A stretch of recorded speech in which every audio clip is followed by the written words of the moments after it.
Shalom saudara-saudara yang dikasihi Tuhan Yesus Kristus. Salam sejahtera buat saudara semua dimanapun saudara berada. Damai dan sukacita oleh Roh Kudus melimpah senantiasa dalam hati dan kehidupan saudara semua. Sebelum kita merenungkan firman Tuhan, mari sama-sama kita berdoa. Bapa di dalam surga, terima kasih, kami mengucap syukur untuk hari ini. Kesempatan yang indah kami boleh belajar firman Tuhan. Jamahlah hati kami Tuhan, dan bentuklah agar hati kami siap untuk ditaburi kebenaran firman-Mu. Dalam nama Tuhan Yesus kami berdoa. Haleluya. Amin. Saudara yang dikasihi Tuhan, firman Tuhan saat ini terdapat di dalam Lukas pasal 6 ayat 27 dan 28. Tertulis demikian, "Tetapi kepada kamu yang mendengarkan aku berkata, kasihilah musuhmu, berbuatlah baik kepada orang yang membenci kamu, mintalah berkat bagi orang yang mengutuk kamu, berdoalah bagi orang yang mencaci kamu." Saudara yang dikasihi Tuhan, Tuhan Yesus mengajarkan kepada kita bukan hanya sekedar berbuat baik, tapi lebih dari itu, kita harus sempurna.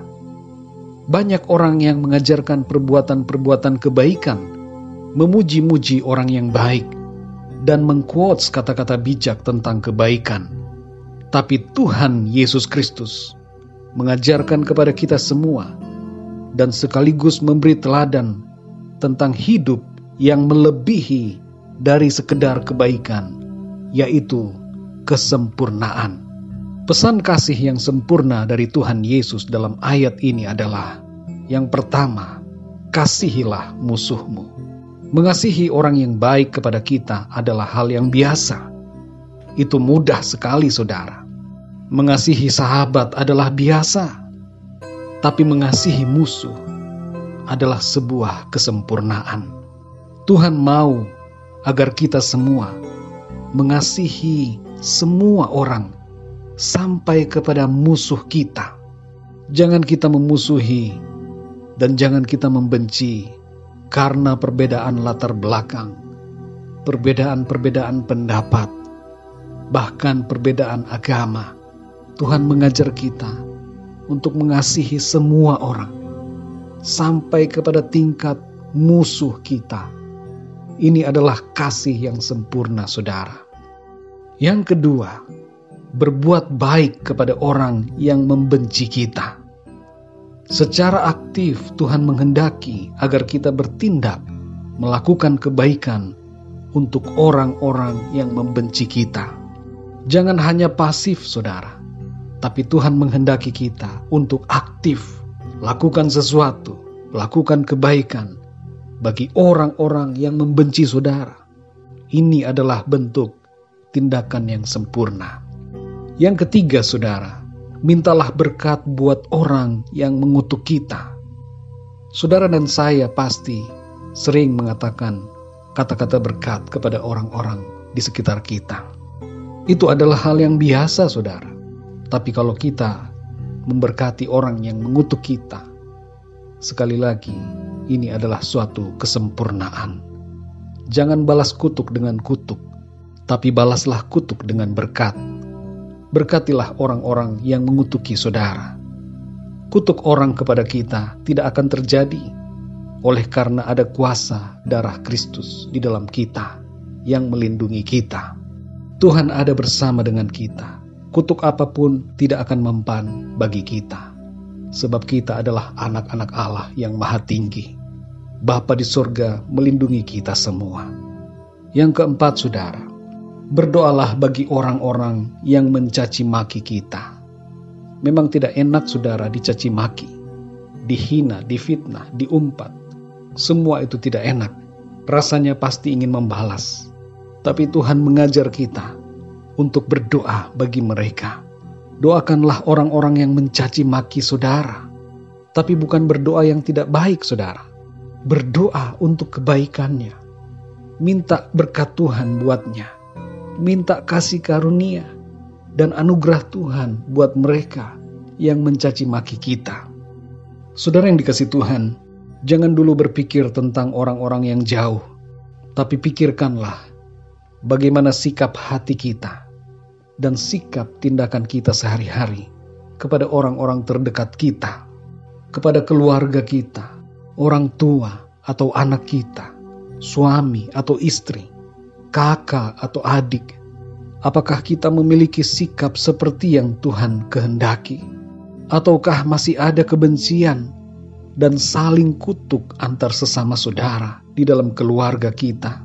Atau saling kutuk antar pasangan hidup dalam rumah tangga? Apakah saudara enggan berdoa untuk orang tuamu sendiri? Apakah saudara tidak mau berdoa bagi anak-anak saudara karena ada kebencian? Tidak mau berbuat baik untuk keluarga sendiri? Adakah kita masih belum beres dengan keluarga kita dalam perkara ini? Bereskan hati kita, saudara. Saat ini juga, jangan tunggu besok. Tapi saat ini, bereskan hati kita dengan keluarga kita dan juga dengan semua orang yang ada dalam hidup kita. Saya percaya kasih karunia Tuhan akan memampukan setiap kita untuk hidup dalam kehendak Tuhan. Kalau Tuhan Yesus memerintahkan hal ini, maka itu berarti bahwa Tuhan tahu kita mampu. Dan Tuhan juga akan memampukan kita. Asalkan kita sungguh-sungguh membuka diri kita, membuka hati kita, mau berserah kepada Tuhan, dan mau sungguh-sungguh mentaati apa yang menjadi kehendak-Nya. Mari kita berdoa, saudara.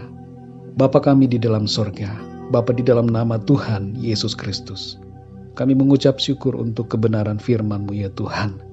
Hari ini kami berdoa, ada terjadi perubahan dalam hidup kami, berubah dalam hati kami. Kuasa dan anugerah Tuhan, kasih karunia-Mu memampukan kami semua untuk hidup dalam kasih yang sempurna seperti yang Tuhan kehendaki. Hamba-Mu berdoa saat ini ya Tuhan, jamahlah setiap hati yang keras saat ini.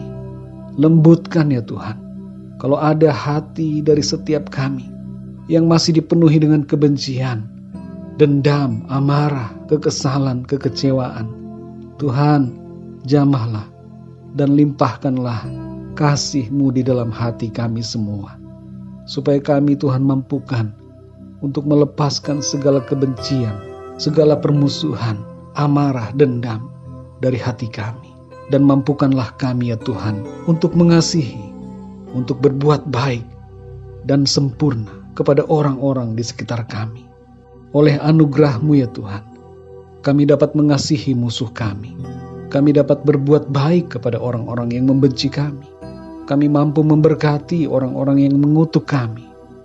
Dan kami juga mampu untuk mendoakan orang-orang yang mencaci maki kami.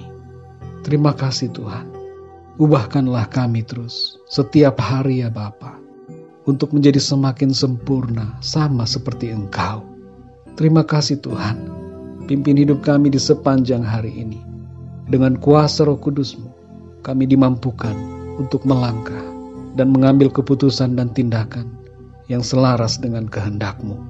Terima kasih Bapa, di dalam nama Tuhan Yesus Kristus, Tuhan dan Juru Selamat kami berdoa dan mengucap syukur. Haleluya, amin. Puji Tuhan, saudara yang dikasihi Tuhan, saya percaya firman Tuhan menjadi berkat dan kekuatan buat saudara semua. Dan Roh Kudus akan menolong saudara untuk lebih lagi memahami kebenaran firman Tuhan. Tuhan Yesus memberkati saudara semua. Sampai jumpa dalam renungan yang berikutnya. Haleluya.